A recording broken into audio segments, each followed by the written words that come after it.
صدق اللہ العظیم وبلغنا رسوله النبی الکریم ونحن علی ذلک من الشاہدین والشاکرین والحمد للہ رب العالمین۔ آئیے سب سے پہلے بارگاہ رسالت مآب صلی اللہ علیہ وسلم میں اپنی محبتیں درود و سلام کی صورت میں پیش کر لیتے ہیں۔ بآواز بلند پڑھیں الصلاۃ والسلام علیک یا رسول اللہ، وعلی آلک واصحابک یا حبیب اللہ، الصلاۃ والسلام علیک یا نبی اللہ، وعلی آلک واصحابک یا نور اللہ، صلی اللہ تعالی علیہ وسلم، رویت سنت الاعتکاف۔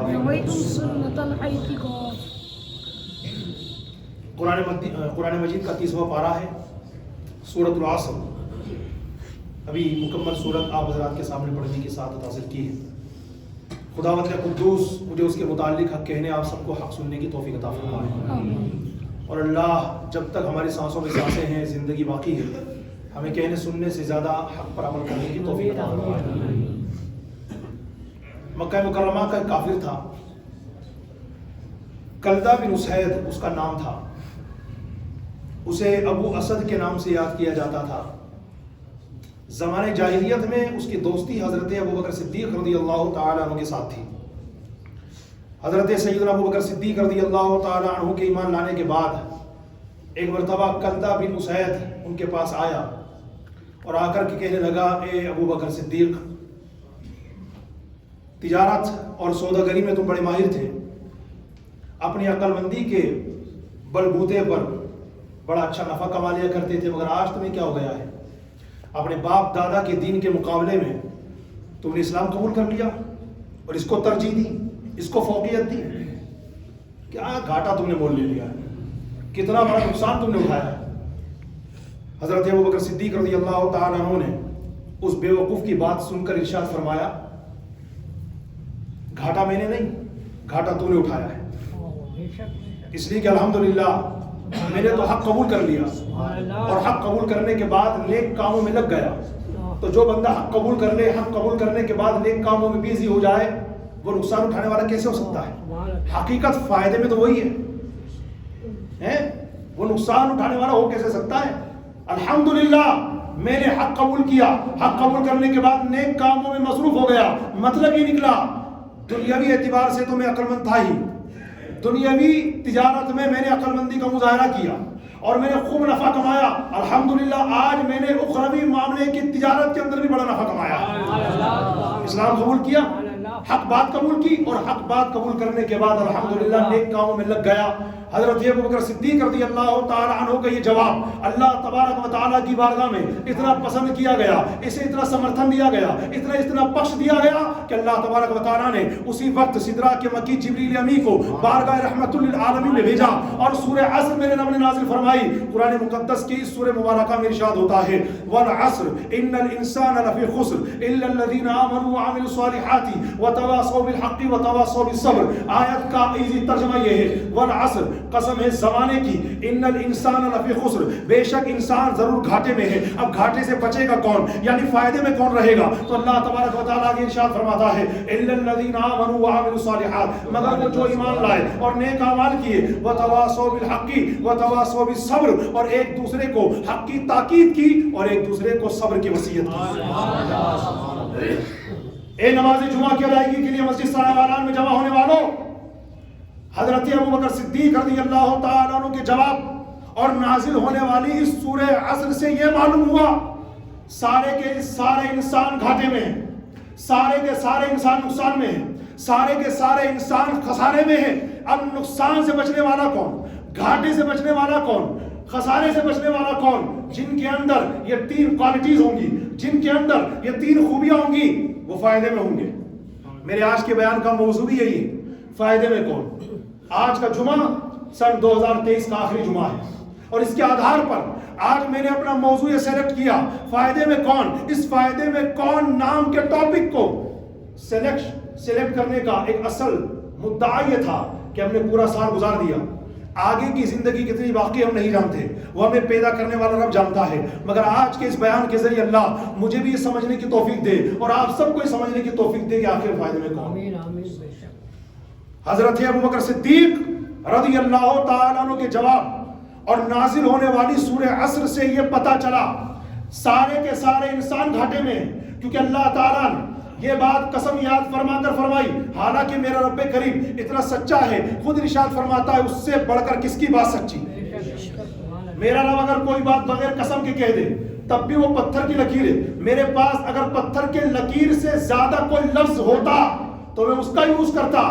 اللہ تبارک و تعالی بغیر قسم کے کوئی بات ارشاد فرما دے وہ فائنلی ججمنٹ ہے، لیکن اس کے باوجود بھی میرے رب کریم نے بغیر قسم کے نہیں فرمایا بلکہ پہلے ارشاد فرمایا والعصر، قسم ہے زمانے کی. کس بات پہ قسم کھائی؟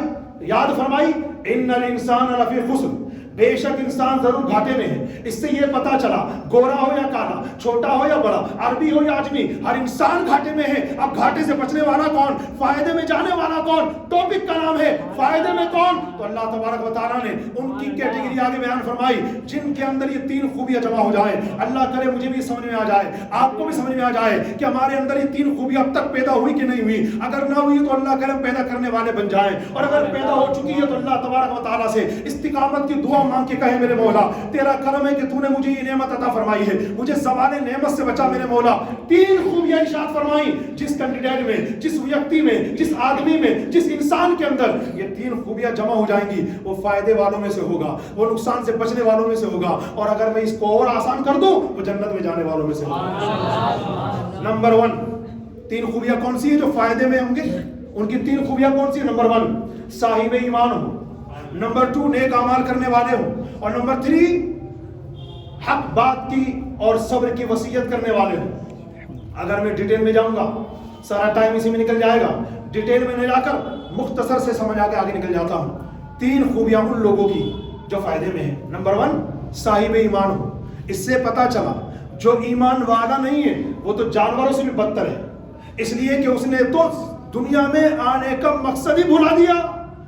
یہ نقصان اٹھانے والا ہوگا، بھلائی پانے والا نہیں ہو سکتا، اس لیے کہ ایمان ہی نہیں لایا.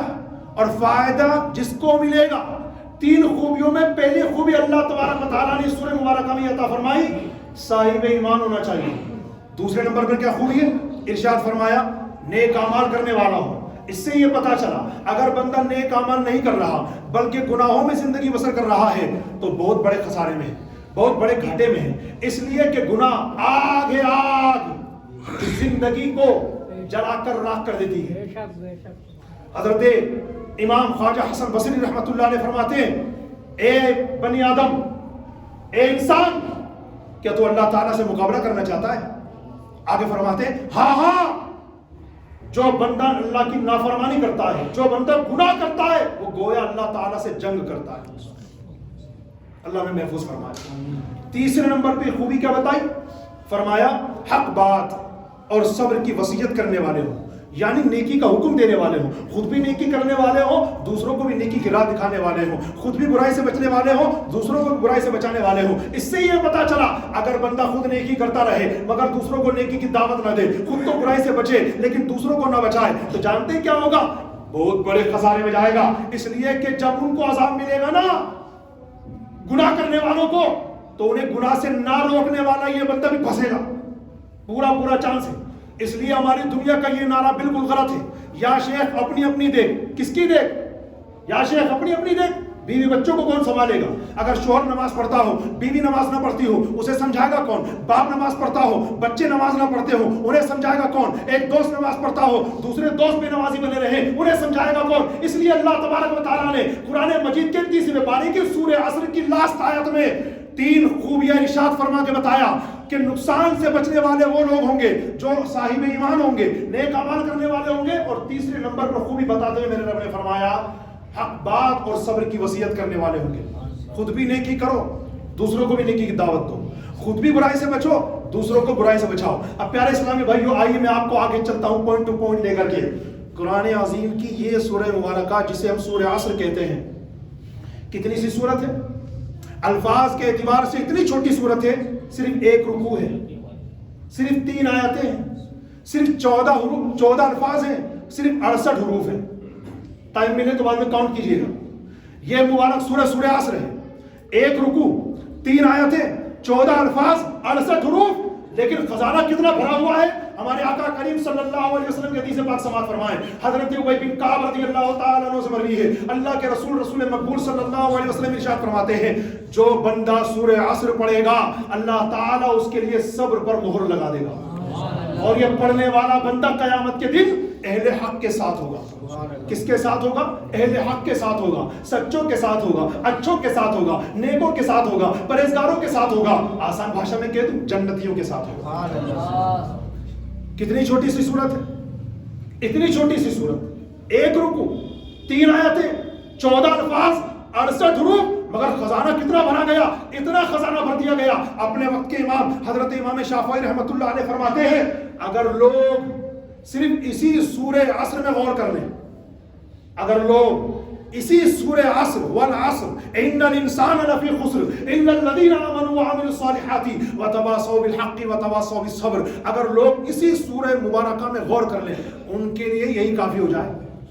دوسرے مقام پر یہی امام شافعی رحمۃ اللہ علیہ ارشاد فرماتے, اگر اللہ تعالی سورہ عصر کے علاوہ اور کوئی دلیل نازل نہ بھی فرماتا تب بھی دنیا و آخرت کے لیے یہی نصیحت کافی ہو جاتی.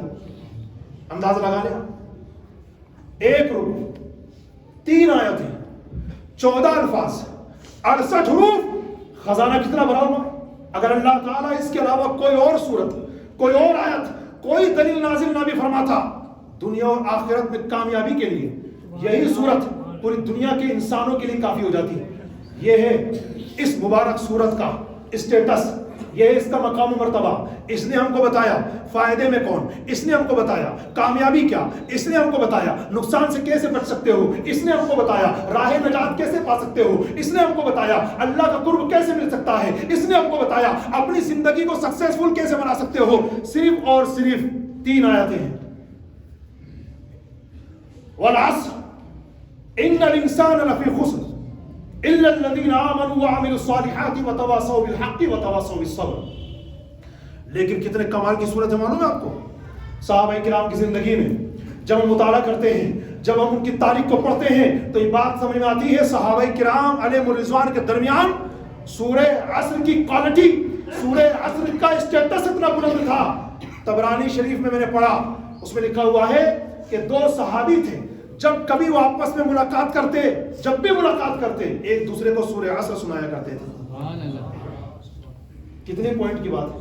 ایک ملاقات ہماری بھی ہوتی ہے مگر ہماری ملاقات میں گالیاں ہیں, ہماری ملاقات میں غیبتیں ہیں, ہماری ملاقات میں چغلخوریاں ہیں, ہماری ملاقات میں لعن طعن ہے, ہماری ملاقات میں فضولیات ہیں, ہماری ملاقات میں گناہوں کی بھرمار کے علاوہ اور کچھ نہیں ہوتا. اور یہ صحابہ کرام کی زندگی ہے, جب بھی آپس میں ملتے سورہ عصر کی تلاوت کرتے, وہ بھی ان کو سناتے, یہ ان کو سناتے. اللہ کرے یہی مزاج ہمارے اور آپ کے اندر بن جائے تو استاد شاگرد سے ملاقات کرے, افسر ملازم سے ملاقات کرے, باپ اپنے بچوں سے ملاقات کرے. ٹھیک ہے سورہ عصر بار بار نہ سناؤ, سورہ عصر کبھی سنا دی, کبھی کوئی حدیث سنا دی, کبھی کوئی روایت سنا دی, مگر وہ معتبر ہونی چاہیے. کسی معتبر حدیث کو سنا دیا, کسی معتبر جو ہے روایت کو سنا دیا, کسی بزرگ کا قول سنا دیا. اس سے معلوم ہے کیا ہوگا, ہماری ملاقاتیں فضولیات سے بچ جائیں گی. ورنہ ہم یاد رکھیے گا 2-2 گھنٹے پاس بیٹھتے ہیں, 1-1 گھنٹے پاس بیٹھتے ہیں. میں نے وہ حدیث پاک بھی پڑھی ہے جس کو مضمون کے طور پر آپ کو سنا رہا ہوں. کچھ لوگ جمع ہو جائیں اور اللہ کا ذکر کیے بغیر واپس چلے جائیں, اللہ کی مرضی ہے یہ. اللہ چاہے تو پکڑ لے, چاہے تو چھوڑ دے.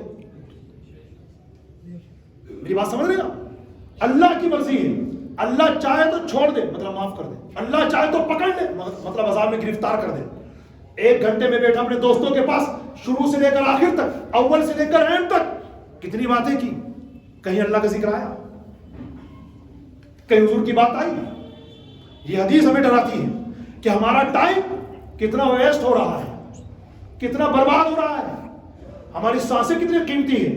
یہی سورہ عصر پڑھنے کے بعد اگر ہم غور کریں تو پیارے اسلامی بھائیوں, ہماری زندگی اتنی قیمتی ہے اور ہماری آنے والی زندگی میں ہر سانس کتنی قیمتی ہے. اس کا اندازہ آپ کشف المحجوب کے صفحہ نمبر 274 سے لگائیے. حضرت خواجہ داتا گنج بخش علی حجویری رحمۃ اللہ علیہ اپنی کتاب کشف المحجوب کے صفحہ نمبر 274 پر لکھتے ہیں, دنیا کی 1 سانس آخرت کی 1000 سانسوں سے بہتر ہے. دنیا کی 1 سانس آخرت کی 1000 سانسوں سے بہتر ہے. اگر آپ اس کو مزید آسانی سے سمجھنا چاہیں آئیے میں آپ کو امام فخر الدین رازی کی بارگاہ میں لے کے چلتا ہوں. امام فخر الدین رازی رحمۃ اللہ علیہ نے تفسیر کبیر میں اس روایت کوئی نہیں داتا گنج بخش علی حجویری رحمۃ اللہ علیہ کے اس فرمان کو مزید آسان کیا ہے, یا یوں کہو انہوں نے دوسرے طریقے سے سمجھایا. آپ فرماتے ہیں سپوز کرو, تصور باندھو, سوچو کسی انسان کو اللہ تعالیٰ نے 1000 سال کی زندگی عطا فرمائی اور بدقسمتی سے اس نے اپنی 1000 سال کی زندگی گناہوں میں, عیاشیوں میں, نافرمانیوں میں, رب کو ناراض کرنے والے کاموں میں گزار دی. اب موت کا وقت آ گیا. نزا کی کیفیت جب طاری ہوتی ہے یاد رکھنا توبہ کا دروازہ کب تک کھلا ہوا ہے میرے لیے اور آپ کے لیے, جب تک ہم پر نزا کی کیفیت طاری نہ ہو جائے. نزا کی کیفیت میں اگر کوئی ایمان لے کے بھی آ جائے اس کا ایمان مانا نہیں جائے گا, اس کے ایمان کی کوئی مانیتا نہیں ہے, اس کا ایمان کوئی ماننے والے لائق نہیں ہے. اگر ایسا ہوتا تو فرعون بھی مسلمان ہوتا, اس لیے کہ مضبوط اور معتبر تاریخوں کے اندر فرعون کے غرق ہونے کے واقعے کو لکھ کر کے بتایا گیا کہ جب فرعون ڈوب رہا تھا ڈوبتے ڈوبتے پڑتا گیا تھا آمنت بربی موسیٰ و ہارون, میں موسیٰ اور ہارون علیہ السلام کے رب پر ایمان لے آیا. کلمہ پڑھ لیا تھا فرعون نے, مگر کب پڑھا تھا؟ جب نزا کی کیفیت طاری ہو چکی تھی. اور نزا کی کیفیت وہ کیفیت ہوتی ہے جب بندے کے سامنے غیب کے پردے اٹھ جاتے ہیں. آج تک کی تاریخ میں اس نے ملک الموت علیہ السلام کو دیکھا نہیں تھا مگر آج دیکھ رہا ہے. کبھی فرشتوں کی زیارت نہیں کی تھی مگر آج دیکھ رہا ہے. سورۃ البقرہ قرآن پاک کے دوسرے نمبر کی سورت جو سورہ فاتحہ کے بعد شروع ہوتی ہے اس میں ایمان کی ڈیفینیشن کیا بیان کی گئی. آپ ذرا پڑھنا شروع کیجئے. بسم اللہ الرحمن الرحیم الف لام میم ذالک الکتاب لا ریب فیہ ھدی للمتقین الذین یؤمنون بالغیب. آگے مزید جائیں گے تو اور باتیں ہیں, یہی میرا مین پوائنٹ ہے.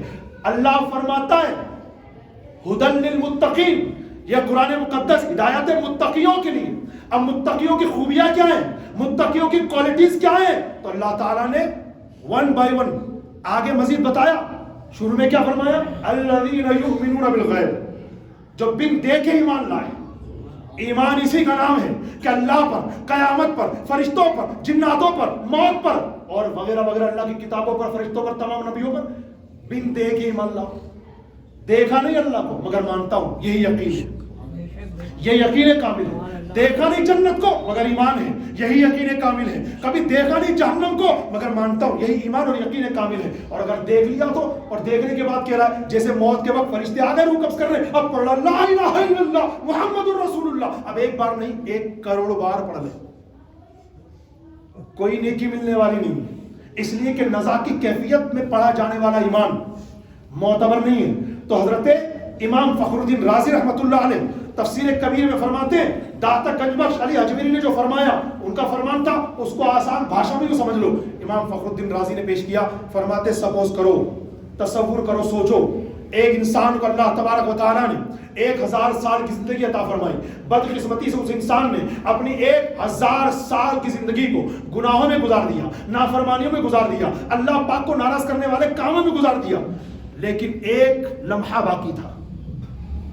1000 سال کی زندگی جو اللہ کی طرف سے ملی تھی, اینڈ ہونے میں, پوری ہونے میں صرف اور صرف ایک لمحہ باقی تھا.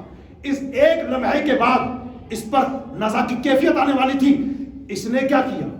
شرمندہ ہو گیا, شرم سے پانی پانی ہو گیا, اللہ کا خوف اس کے دل میں آ گیا, اور اس نے نزا کی کیفیت طاری ہونے سے پہلے آخری جو لمحہ زندگی کا تھا, اس آخری لمحے میں, اس آخری سیکنڈ میں, اس آخری وقت میں صدق دل کے ساتھ, سچے دل کے ساتھ اللہ سے معافی مانگ لی, توبہ کر لی. تو جانتے کیا ہوگا؟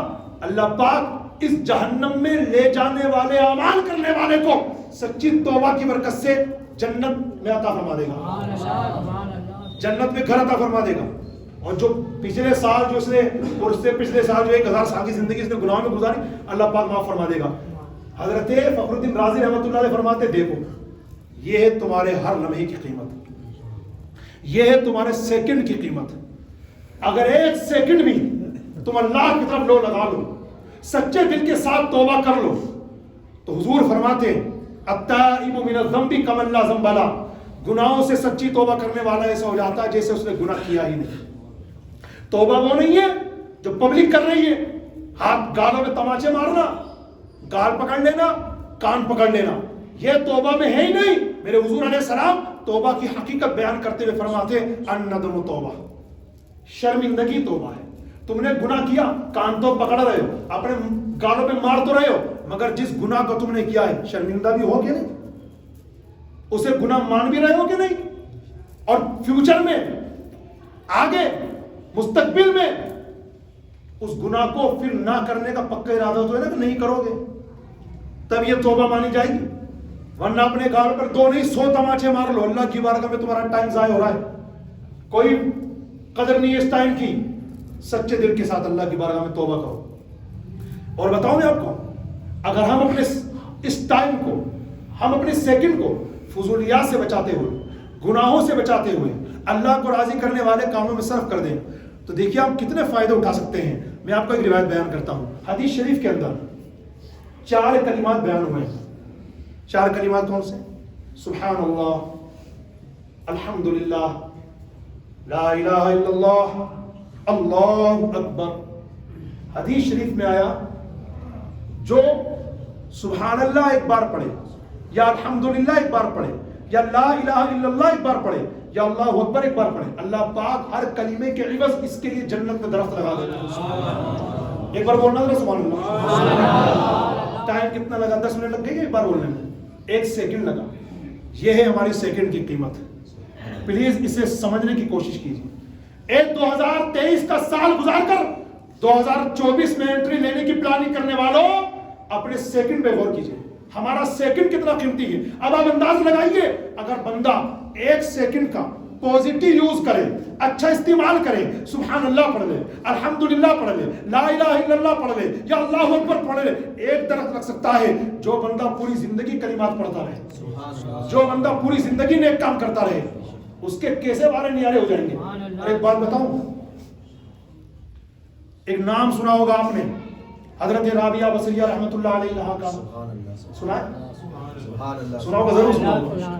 لیکن اب ان کی بات، ان کا ایک واقعہ سنا رہا ہوں میں آپ کو، اور اس واقعے سے ہمارے لیے بہت کچھ سیکھنے کو ہے. دھیان رکھیے گا، وہ بہت پیارا واقعہ ہے، کبھی نہ سنا ہوگا. میں سنا رہا ہوں، دیکھیے. لیکن ان کا اسٹیٹس تو بتا دوں، کون ہے حضرت رابعہ بصریہ؟ اللہ کی کامل ولیہ ہے. جو دعا کر دے، جس کے لیے کر دے، جب کر دے، اللہ کی بارگاہ میں قبول ہی قبول ہے. اسٹیٹس جانتے کتنا بڑا؟ سب جاتے کعبے کے طواف کے لیے، اور کعبہ خود جاتا ہے رابعہ بصریہ کے طواف کے لیے. یہ حضرت رابعہ بصریہ جب حج کے لیے چلی تھی نا گھر سے، سچویشن یہ تھی، 1 قدم رکھتی، اللہ اکبر، 2 رکعت نماز پڑھتی، پھر 1 قدم رکھتی، اللہ اکبر، 2 رکعت نماز پڑھتی، پھر 1 قدم رکھتی، اللہ اکبر، 2 رکعت نماز پڑھتی. کس کی بات کر رہا ہوں؟ حضرت رابعہ بصریہ کی. یہاں یہ خانہ کعبہ کے طواف کے لیے چلی، ادھر اللہ نے اپنے گھر خانہ کعبہ کو حکم دے دیا، خانہ کعبہ تو چل تو روانہ ہو جا، میری بندی راستے میں جا تو اس کا طواف کر.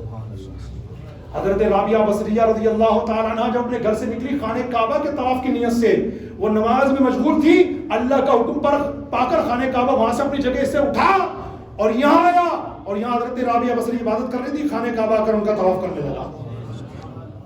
وہاں پر جو اللہ کے ولی تھے، بڑے بڑے اولیاء کرام، ان میں بالخصوص حضرت خواجہ حسن بصری بھی تھے، جب دیکھا طواف کے لیے وہ بھی وہاں آئے، خانہ کعبہ ہی نہیں ہے، تو 1 منٹ کے لیے یا کچھ سیکنڈ کے لیے یا تھوڑی دیر کے لیے وہ ڈاؤٹ فل ہوئے، کہیں میں اور جگہ تو نہیں آ گیا، مجھے جانا تھا مسجد حرام میں، کہیں اور تو نہیں نکل آیا.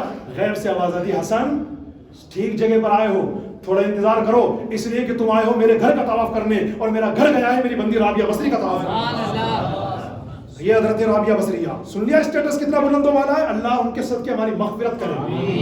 اب سنو، حضرت رابعہ بصریہ فرماتی، ایک مرتبہ کا واقعہ ہے، سحری کا ٹائم تھا، میں سحری کے وقت کچھ تسبیح پڑھ رہی تھی، تسبیح پڑھنے کے بعد میں سو گئی. خواب آیا، خواب میں نے ایک جنتی درخت دیکھا، کتنا بڑا، کتنا خوبصورت تھا. فرماتی الفاظ نہیں ہے، لیکن میں نے اس ہرے بھرے اسپیشل بیوٹیفل حسین و جمیل اور اتنے بڑے درخت میں 3 کلر کے پھل دیکھے، 3 کلرز کے فروٹس. کہتے سفید رنگ کے پھل بھی تھے، وائٹ، لال رنگ کے بھی تھے مطلب ریڈ، اور پیلے رنگ کے بھی تھے مطلب یلو. یہ میں نے دیکھے.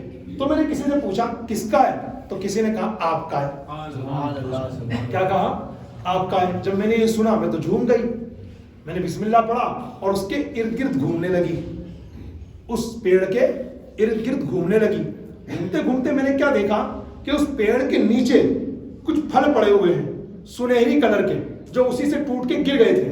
تو میرے دل میں خیال آیا کتنا اچھا ہوتا یہ گرتے نہیں, یہ بھی درخت پہ لگے ہوتے تو بڑا مزہ آتا اور اچھا لگتا. تو فرشتے نے کہا جی ہاں یہ اوپر ہی لگے ہوئے تھے, یہ ٹوٹے ہیں آپ کی غلطی کی وجہ سے. کہا میری غلطی؟ جی ہاں. کہا غلطی آپ سے یہ ہو گئی جب آپ تسبیح پڑھ رہی تھی نا, پوری توجہ اللہ کی طرف تھی, پوری توجہ, لیکن آپ نے تسبیح کے دوران کچھ سیکنڈ کے لیے یہ سوچ لیا کہ میں نے ابھی جو آٹا گوندا ہے وہ خمیرہ ہو گیا ہوگا کہ نہیں, یہ سوچ لیا تھا آپ نے. تو آپ کی تھوڑی سی توجہ وہاں سے ہٹ کے ادھر چلی گئی, یہ پھل جو لگے ہوئے تھے ٹوٹ کر کے نیچے آ گئے. یہ واقعہ سنانے کے بعد اب میں آپ سے پوچھتا ہوں, درود پڑھنے والوں, تسبیح پڑھنے والوں, بلکہ نماز پڑھنے والوں, جسم تو مسجد میں آ جاتا ہے, دل کہاں رہتا ہے؟ اے تسبیح پڑھنے والوں, ہونٹ تو چل رہے تسبیح میں, دل کہاں لگا ہوا ہے؟ اس پر غور کرنا. اس لیے میں کئی مرتبہ یہ بات کہہ چکا ہوں, جب آپ کسی بیان کو سنیں, میرا بیان بھی چل رہا ہے, میرے بیان کو آپ سنیں یا کسی مبلغ کے بیان کو سنیں یا عالم دین اسپیچ دے رہے ہوں, ان کی اسپیچ سنیں, ان کا بیان سنیں, تھوڑی دیر کے لیے درود, قرآن یہ سب پڑھنا بند کر دیا کرو. نہ تو آپ ادھر کے رہو گے نہ ادھر کے رہو گے. یہ پوائنٹ کی بات بتا رہا ہوں, اس لیے کہ آپ کا سراسر نقصان ہے, دنیا کے اندر بھی دین کے اندر بھی. اس لیے کہ آپ قرآن پڑھ رہے ہوں گے یا مانو تسبیح پڑھ رہے ہیں یا وہاں سے بیان کر رہے ہیں یا کوئی بھی بیان کر رہے ہیں, کوئی دین کی بات بتائی جا رہی ہے اور آپ صلی اللہ علیہ وسلم, بھائی صاحب کتنے دل ہیں آپ کے پاس؟ دو ہیں کیا؟ ویسے تو اللہ نے دنیا میں جتنے انسان پیدا کیے, پاسٹ میں, پریزنٹ میں اور فیوچر میں, سب کے پاس ایک ہی دل ہے. ہاں اگر آپ اسپیشل ہو تو الگ بات ہے. اگر آپ کے پاس دو دل ہیں, ایک قرآن میں لگا دیا, ایک امام صاحب کے بیان میں لگا دیا, ایک تسبیح میں لگا دیا, ایک بیان میں لگا دیا, تو آپ سے ہم کچھ نہیں کہہ سکتے, آپ تو یہاں آئیے, آپ کا قدم چھوئیں. لیکن اگر آپ کے پاس ایک ہی دل ہے, جو کہ ہوتا ہی ایک ہی دل, تو پھر آپ اس ایک دل کو ایک کام میں لگائیے. یا تو بیان مت سنیے, اسی میں لگے رہیے, یا بیان سنو تو اس کو بند کر دو. اس کی مین وجہ یہ ہے کہ اگر آپ قرآن کی تلاوت کے دوران یا تسبیح پڑھتے پڑھتے یا درود پڑھتے پڑھتے اگر بیان سنو گے تو ہوگا کیا؟ دل ادھر بھی جا رہا ہے, دل ادھر بھی جا رہا ہے. اب پتہ کیا چلا؟ امام صاحب نے کسی چیز کو جائز کہا تلاوت قرآن کے دوران, اب ناجائز سمجھ بیٹھے. امام صاحب نے کسی چیز کو ناجائز کہا, اب تسبیح میں منافق تھے, امام صاحب کی ناجائز بات کو اب جائز سمجھ بیٹھے. خسارہ کس کا ہوا؟ آپ ہی کا. مگر ڈھنڈورا کس کے سر پیٹوں کے باہر جا کے؟ امام صاحب کے سر پہ. ابے میں نے خود نے سنا ہے, پاس ہی تو بیٹھا تھا, امام صاحب نے جائز بولا ہے, حالانکہ ناجائز بولا تھا چاچا. ابے میں تو پاس ہی بیٹھا تھا, ناجائز بولا. ارے جائز بولا بھائی صاحب. ڈنڈورا کس کے سر؟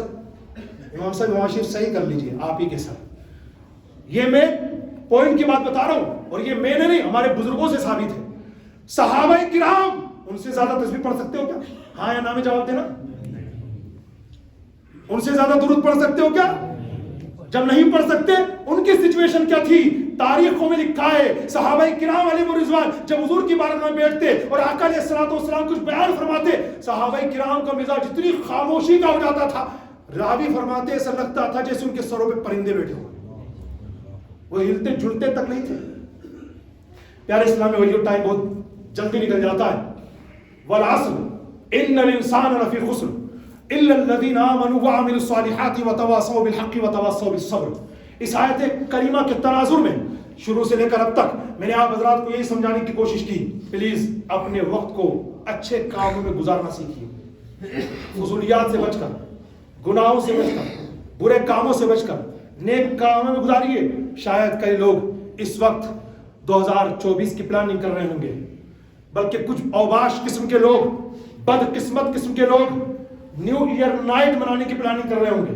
کہاں جانا ہے, کس کے ساتھ جانا ہے, کتنے بجے نکلنا ہے, وہاں کتنے بجے رہنا ہے, پھر وہاں کتنے بجے جانا ہے. اور پلاننگ کرنے والوں, تم یہ پلاننگ کر چکے ہو اور ہو سکتا ہے ملک الموت علیہ السلام تمہیں 2024 میں قدم رکھنے ہی نہ دیں.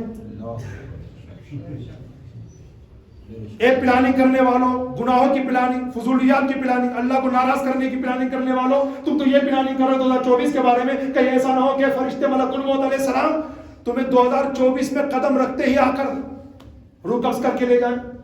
پھر کیا ہوگا؟ یاد رکھ رہان آخر موت ہے, بن تم جان آخر موت ہے. ابھی ہمارے پاس کچھ دن باقی ہوں گے, اگر آج جمعہ کے دن 29 ہی ہے نا، 29 دسمبر 30-31 بج بھی گئے، کیا آپ آج کل اور پرسوں جنازوں کی خبریں نہیں سنیں گے؟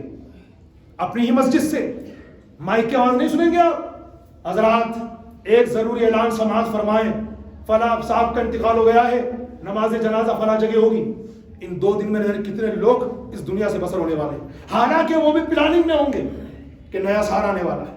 کس بات کی خوشی منانے کا انتظار کر رہے ہو؟ کیا سوچ کے بیٹھے ہو؟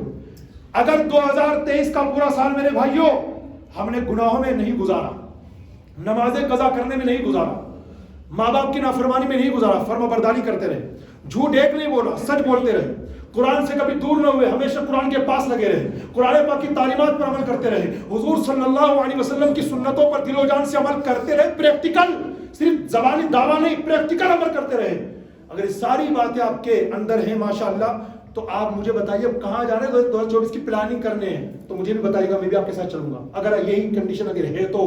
لیکن میں جانتا ہوں 2023 کا سال بیت گیا، کتنی فضولیات ہماری طرف سے ہوئی، کتنے گناہ ہماری طرف سے ہوئے، کتنی نمازیں ہماری قضا ہو گئی، کتنی نمازیں ہماری ضائع ہو گئی، پورا سال بیت گیا، اللہ کے خوف سے ایک آنسو اس گال پہ ٹپکا ہے؟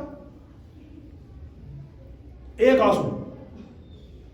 آخری بات بتاؤں اسی سورہ عصر کے بارے میں، والعصر کا مطلب ہوتا ہے زمانے کی قسم۔ اللہ نے زمانے کی قسم یاد فرما کر فرمایا کہ بے شک انسان گھاٹے میں، صرف وہ لوگ بچے ہوئے، وہ لوگ فائدے میں، نمبر 1 جو ایمان والے ہیں، نمبر 2 جو نیک عمل کرنے والے ہیں، اور نمبر 3 جو حق بات اور صبر کی وصیت کرنے والے ہیں، یہ لوگ صرف فائدے میں، باقی سارے انسان گھاٹے میں۔ اب ذرا توجہ فرمائیے گا، کچھ علماء فرماتے ہیں، حالانکہ باتیں بہت ساری تھی میرے پاس، اس آیت میں حضور کی نعت کا بھی پہلو نکلتا ہے، اس آیت میں حضور کی نعت بھی ہے۔ کیا ہے؟ حضور کی نعت۔ ان شارٹ بتا کے آگے نکل جاتا ہوں، والعصر کچھ علماء فرماتے ہیں زمانے سے مراد کیا ہے؟ ویسے تو ہر زمانہ میرے حضور کا ہے، آج کل آنے والا سب حضور کا ہی تو ہے، کس کا ہے؟ ویسے تو ہر زمانہ حضور کا ہے، مگر اسپیشلی طور پر والعصر فرما کر اللہ نے حضور کے زمانے کی جو قسم یاد فرمائی نا، یہ وہ زمانہ تھا جب نبی کریم صلی اللہ علیہ وسلم نے اپنی زندگی مبارک کے 63 ایئرز 63 سال گزارے ہیں۔ اللہ نے اسی کو یاد فرما کے فرمایا محبوب زمانے کی، آپ کے زمانے کی قسم، ان 63 سال کی قسم، پھر قسم یاد فرما کے اللہ نے بات آگے فرمائی۔ اس پوائنٹ پر کبھی بات ہوگی انشاءاللہ، مگر میں آخری پوائنٹ پر، تاکہ کہ بیان کا ٹائم ختم ہو رہا ہے، آخری پوائنٹ امام خواجہ حسن بصری رحمۃ اللہ علیہ فرماتے ایک تفسیر یہ بھی ہے کہ یہاں پر جو اللہ نے فرمایا نا زمانے کی قسم، یہاں عصر سے مراد وقت عصر ہے۔ کون سا وقت ہے؟ نماز عصر کا جو وقت ہوتا ہے نا، یہ مراد ہے۔ فرمایا کیوں؟ تو فرماتے اس لیے کہ عصر کا ٹائم وہ ہوتا ہے جب دن ختم ہونے والا ہوتا ہے، سورج ڈوب رہا ہے، مطلب آج کا دن فنش، آج کا دن ختم ہو رہا ہے۔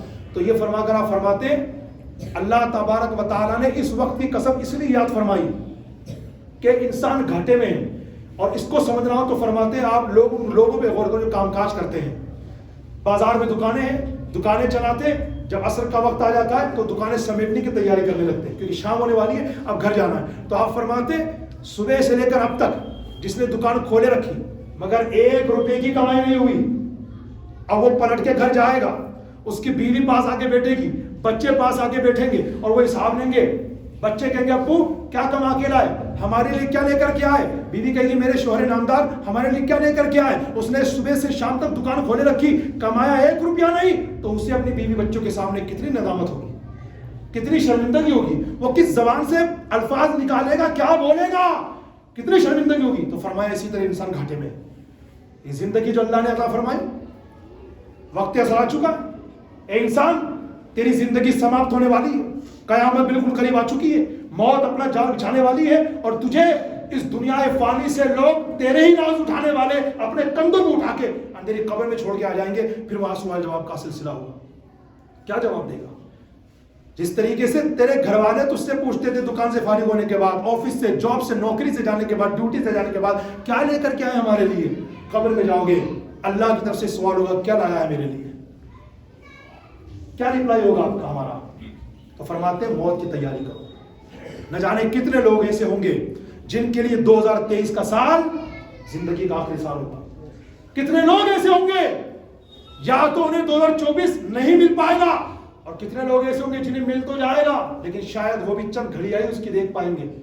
اس لیے میرے بھائیوں اس طرح کی فضول پلاننگ کرنے کے بجائے اپنے لفظ پہ غور کیجئے، اس نے کتنا آپ پہ ظلم کیا، ہم پہ ظلم کیا. نماز دور رکھا، درود سے دور رکھا، اللہ کی فرما برداری سے دور رکھا، ماں باپ کی اطاعت سے دور رکھا. پورا سال گزر گیا، کبھی اپنے والد صاحب کو کبھی امی کو ہم نے جا کر کے پانی نہیں پلایا. جن کے ماں باپ چلے گئے پورا سال گزر گیا، کبھی جا کے قبر پہ فاتحہ نہیں پڑھی.